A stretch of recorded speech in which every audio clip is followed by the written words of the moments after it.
করে দিতেছি। তো তার জন্য এখান থেকে একটা অপশন সিলেক্ট করে নিতে হবে। আমি একটা অপশন সিলেক্ট করে নিলাম। সিলেক্ট করে নেওয়ার পরবর্তীতে জাস্ট এখান থেকে আমরা এটা কনফার্ম করে দিতে হবে। আমরা এখান থেকে কনফার্ম করে দিলে আমাদের অ্যাকাউন্টটা ডিলিট হয়ে যাবে। তো এখানে তারা একটা শর্ত দিয়ে দিয়েছে, আপনি চাইলে 30 দিনের ভিতরে আপনার অ্যাকাউন্টটা আবারও রিকভার করে নিতে পারবেন। 30 দিন পরবর্তীতে আপনার অ্যাকাউন্টটা স্থায়ীভাবে ডিলিট হয়ে যাবে, তখন আর এটা রিকভার করতে পারবেন না।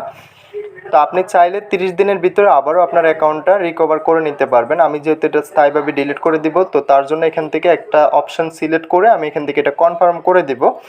তো টিকটকের এই ধরনের ভিডিও পেতে অবশ্যই আমাদের চ্যানেলটা সাবস্ক্রাইব করবেন, পাশে থাকা বেল আইকনটা প্রেস করে দিবেন। যে কোনো ভিডিও পেতে অবশ্যই আমাদের চ্যানেলে গিয়ে দেখে আসবেন। আমাদের অসংখ্য ভিডিও আপলোড করা আছে, টিকটকের যে কোনো সমস্যার ভিডিও পেয়ে যাবেন।